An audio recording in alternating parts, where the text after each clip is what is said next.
Chocó es un lugar megadiverso, que está en constante cambio.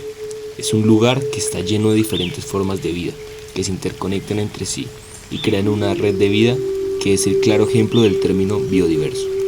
Sin embargo, desde hace siglos, el bosque empezó a co-construirse junto con las poblaciones indígenas, diferentes especies de fauna y flora y con investigadores que eventualmente iban a la zona a producir nuevo conocimiento para la ciencia, y que por lo tanto tienen una estrecha relación con las ranas de esta gran familia.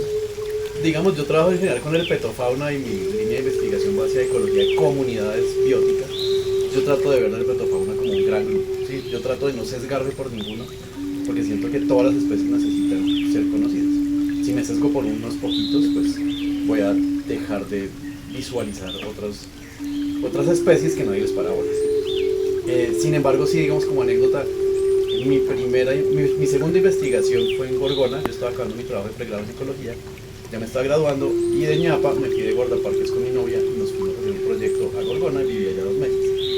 Y allá hay una rana tóxica hermosísima que en ese momento se llamaba Epipedobates boulangeri, que ya se llama distinto. Y era como simpátrica, o sea, vive en el mismo lugar y a la misma hora y el mismo microhábitat que Atelopus, que es un sapito de un color muy parecido a ella. Y me enamoré de esos bichos porque, claro, eran súper abundantes. Si uno salía corriendo podría llegar a pisar varios, tanto de los Atelopus, que están en riesgo de extinción, como de Epipedobates boulangeri, que está en riesgo de extinción. Y allá eran súper comunes, en el continente no. Y comenzó como a importarme mucho el tema de biogeografía y por qué son tan abundantes en Gorgona, si allá también está el hongo quitridio que las mata, etc. Y en el continente, en Lobo Guerrero, en Dagua, Buenaventura, no, en Quito tampoco. Entonces ahí como que me abrió otras preguntas que he tratado de resolver, no solo para dendrobátidos, sino para cualquier anfibio. Este enmarañamiento de vida conforma el bosque húmedo tropical del Chocó biogeográfico. No obstante, desde hace un tiempo, la necesidad de obtener ciertos recursos naturales o la adquisición de ingresos generó un cambio significativo en el ambiente, al ser parcialmente transformado por prácticas extractivistas, lo que alteró la forma de desarrollo de las diferentes formas de vida. Este podcast tiene como objetivo poder abrir posibilidades conceptuales que visualizan a la rana como una entidad de contacto en Chocó biogeográfico, contando las dificultades que ha tenido que pasar a lo largo de los años, siempre presionada por las prácticas extractivistas, ya que, al ser una especie simpátrica, las vidas humanas y no humanas están íntimamente entrelazadas en historias multiespecies o más que humanas. El Chocó, hogar perturbado durante muchos siglos, ha sido el hogar de las ranas de la familia Dendrobatidae, que, además de ser nativas del Neotrópico, poseen características como una coloración conspicua y un canto característico que, a nivel cultural, ha ido trazando una historia de vida que se remonta a las épocas vírgenes sin transformación del bosque. Sin embargo, las ranas también han sido sujeto de cambio ante la exposición a diversas actividades antropogénicas, lo cual ha moldeado su identidad y cambiado su historia de vida. El canto fuerte y notorio que solía tener la rana para llevar a cabo procesos de reproducción o territorialidad, y que junto con el sonido de sus compañeras creaban una biofonía, ha decaído al punto en el que ya los cantos han cambiado tanto que ya no se pueden apreciar ni llevar a cabo los procesos antes mencionados, ya que la polifonía de sonidos ya no se percibe de manera clara. Tal y como nos lo explica el profesor herpetólogo de la Pontificia Universidad Javeriana, Nicolás Urbina. La actividad acústica, pues bueno, las ranas se comunican principalmente de manera acústica, pues la mayoría son nocturnas, entonces la vista no es muy importante. En el caso de estas dendrobátidos son diurnas, que es ellas, pues la parte visual es importante, pero es más importante la interacción acústica. Hay muchos tipos de cantos, el que más escuchamos normalmente es el del macho atrayendo y seduciendo a la hembra. Porque hay otros de avisar a que viene un depredador, o de un macho diciéndole al otro, hey, este es mi territorio, no te metas acá.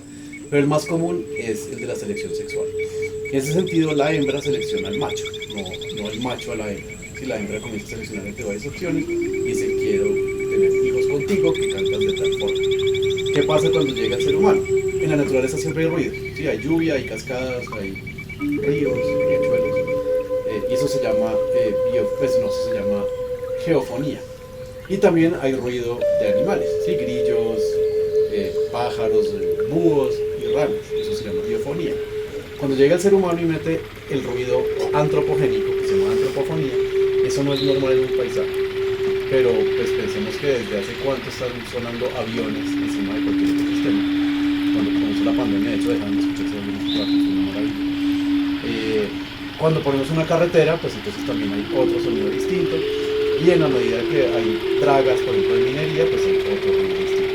Pero igual que puede suceder que en un pueblo que ponga rancheras a todo taco y pongan un bar y tenga motos, o que haya turismo de aventura de gente en motocicleta, todo eso afecta a los bichos. ¿Cómo reaccionan? Pues la rana va a tratar de cantar más duro y en un espectro que sí se escucha. O sea, si la rana canta y de pronto la moto suena, pues es muy parecido. Entonces la rana va a comenzar a tratar de cantar para poder llegar a eso. Listo. Entonces hasta ese momento está bien, desde el momento en que la hembra lo escuche, lo entienda, sepa qué es esa especie y lo busque y se sienta atraída y quiera tener hijos. Pero en el momento en que el macho comienza a cantar muy distinto, porque ya no lo deja escuchar el ruido humano, ya hay un problema, porque no hay reproducción. Y ahí entra todo el problema de que no hay relevo generacional, hay declive poblacional, ya tenemos puros viejitos sin ningún neonato, porque no hay reproducción, porque la hembra no le entiende al macho. Y eso sucede exclusivamente por antropofonía. ¿Sí? No solo minería, cualquier tipo de ruido que haya. Las comunidades indígenas que habitan en este territorio están conscientes de la presencia de la rana. Ambas, al co-construirse con el bosque, han sufrido un cambio de identidad. Ya no se expresan como solían hacerlo, porque las condiciones de vida ya no son las mismas. Puntualmente, las comunidades indígenas han perdido o modificado prácticas ancestrales al verse inmersas en el mundo moderno consumista. Desde hace mucho tiempo, las ranas de la familia Dendrobatidae han estado envueltas por la presión, cambios, alteraciones sociales y económicas a través de la historia de su territorio. Ellas y las comunidades afroindígenas, a causa de la intervención sin límites de colonizadores, élites enormes que privaron los suelos y las especies de su libertad, ampararon el desequilibrio de sus vidas, que se extendería hasta nuestros días. Durante el siglo XVIII, mucho después de que los españoles se establecieran allí con el fin de explotar intensamente por primera vez sus depósitos auríferos, el área desarrolló la mayor economía esclavista de la Nueva Granada. Pero fueron personas esclavizadas quienes extrajeron de manera artesanal oro de las minas del Pacífico y produjeron la mayor parte de las explotaciones que esta colonia relativamente pobre enviaba a España. Sin salida, la rana y la comunidad afro se desvincularon del carácter habitable de la naturaleza.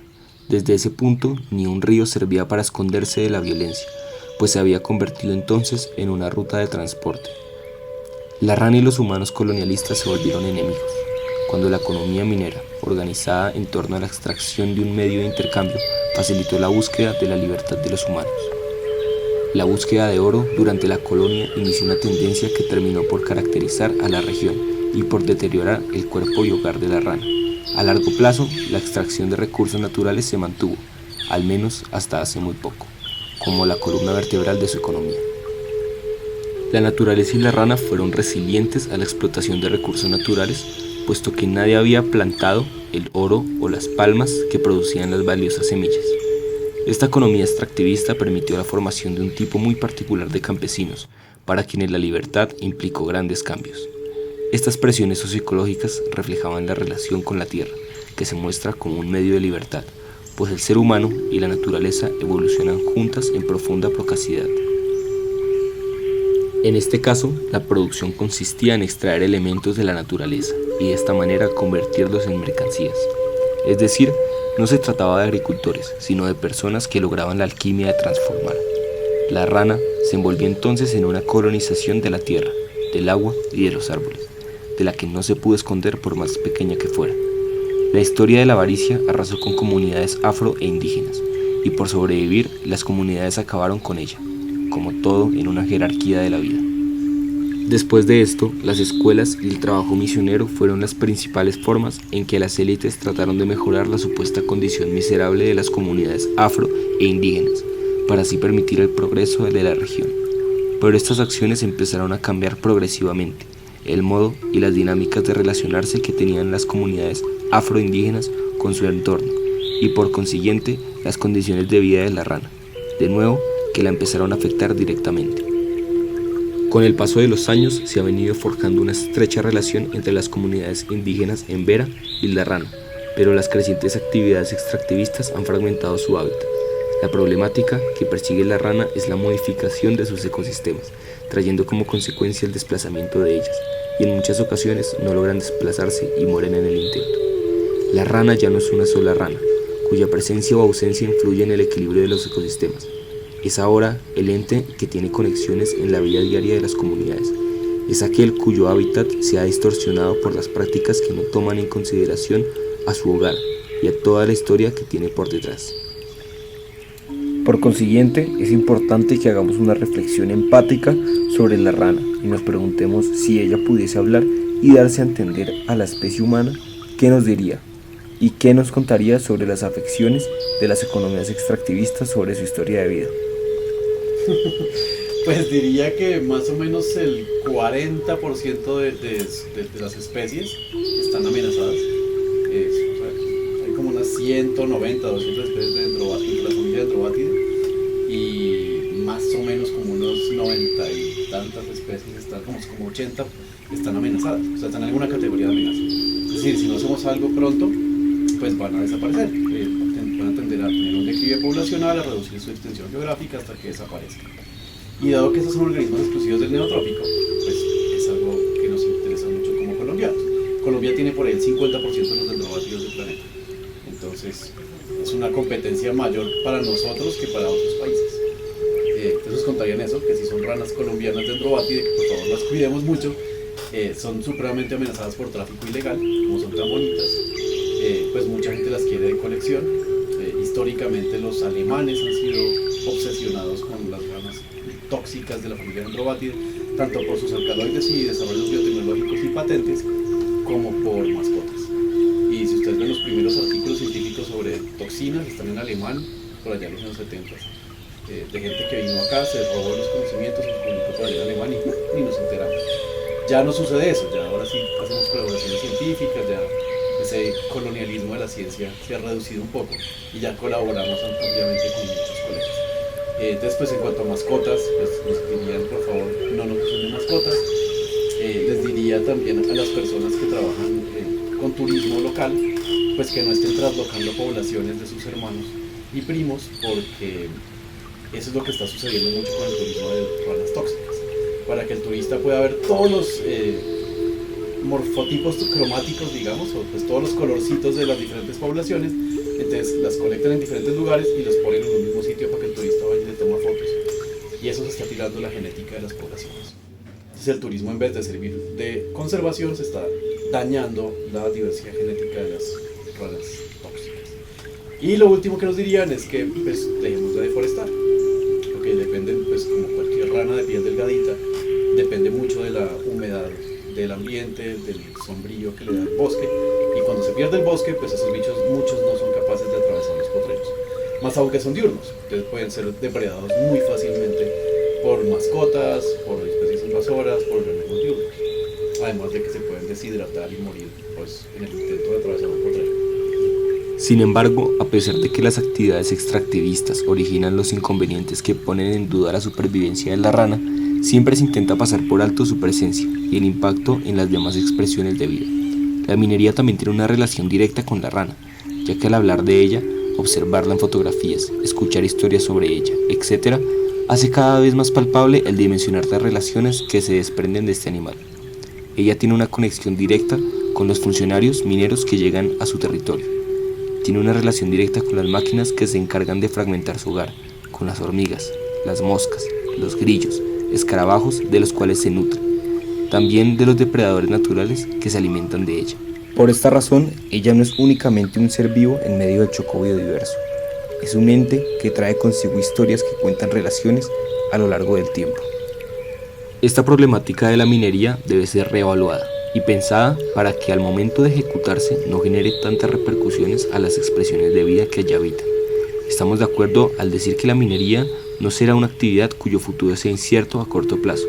El deseo que se tiene al mencionar las implicaciones negativas de tal actividad no es erradicarla, sino es buscar diferentes enfoques y propuestas que permitan un cambio en la metodología de las extracciones, para evitar que la rana y todas sus relaciones enmarañadas dejen de estar presentes, y por ende de contar sus historias tan reveladoras y significativas. Al ver de manera holística las múltiples problemáticas que la minería y el tráfico ilegal de especies representan para las especies de ranas del Chocó y cómo estas problemáticas también afectan y degradan las relaciones multiespecie al aniquilar un organismo el cual las comunidades indígenas usan para sus diversas actividades. En general, pues las especies de la familia Dendrobatidae pues son estas ranas tóxicas que tienen una gran concentración de alcaloides, toxinas, batracotoxinas, hay como una gran familia de toxinas. Y pues históricamente por muchas comunidades han sido, pues pueblos originarios básicamente han sido usados para cacería de mamíferos y de aves. Entonces por eso se les llaman ranas de dardo venenoso, que en realidad son tóxicas. Y de ahí viene como su nombre común a nivel de familia Dendrobatidae. Entonces pues básicamente los pueblos originarios lo que hacen es que usan como dardos o flechas, pueden llegar a estresar el organismo, ellos producen la toxina, pues, sobre todo en la parte dorsal y lateral. Entonces al momento en que el organismo se siente amenazado comienza a secretar mucho más esta toxina y pues la terminan untando en la punta de la flecha o el dardo, y cuando se inocula a lo lejos la flecha o el dardo pues muere el ave o el mamífero, seguramente por paro respiratorio, paro cardíaco, porque tiende a tener más un efecto neurotóxico. Y bueno, entonces pues se usa mucho para cacería, o sea, es algo indispensable para la seguridad alimentaria desde el punto de vista de la carne de monte, ¿no? Es como pescar, digamos, pero en vez de tener anzuelo, pues están usando la toxina de la rana para poder comer. Y que tiene un significado cultural bastante importante dentro de sus historias de vida. Nos damos cuenta que dichas prácticas extractivistas que buscan un beneficio económico, sin importar lo que afecte el bosque y las especies de anuros que en él habitan, representan un gran peligro y una inminente extinción de los dendrobátidos colombianos que tenemos en el Chocó.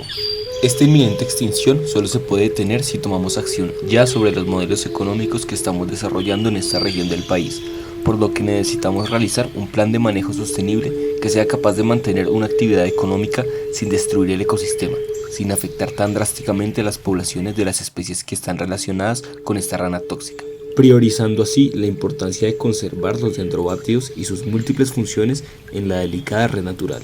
Desde el punto de vista ecosistémico, cualquier anfibio es indispensable en el ecosistema, pues porque ellos tienden a comer una gran cantidad de insectos, fácilmente 2 veces su peso semanal en insectos y arácnidos.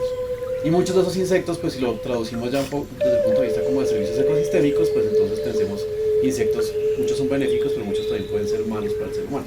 Por ejemplo, transmitir enfermedades, chagas, malaria, dengue, chikungunya, etc. O también ser plagas para cultivos. Sí, pues tenemos la broca del café o las langostas.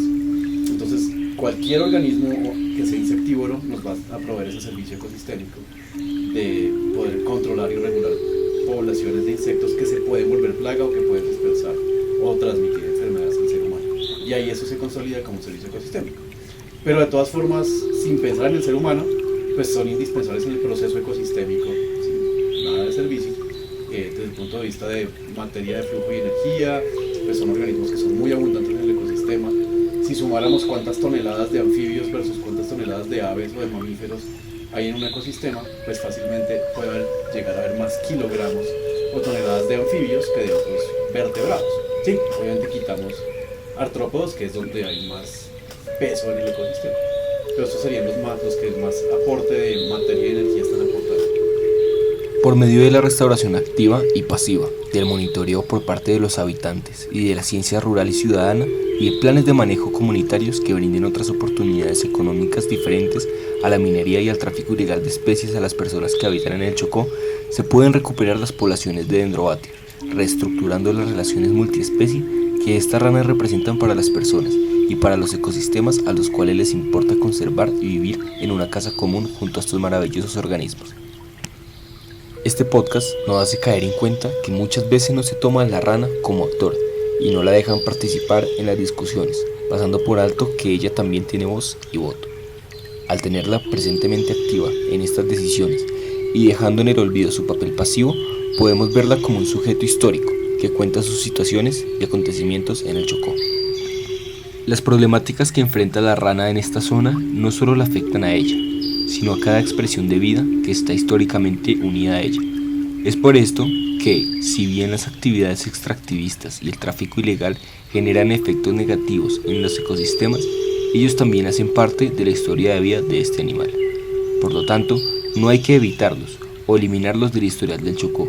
Tampoco se trata de corregir las actitudes de los implicados en esas actividades, sino de poder crear y abrir espacios donde se pueda conversar acerca de las nuevas propuestas que articulen la conservación de la rana, de las comunidades afroindígenas, de los bosques y de las demás especies, para así conservar las ontologías que se desarrollan en torno a estos maravillosos organismos.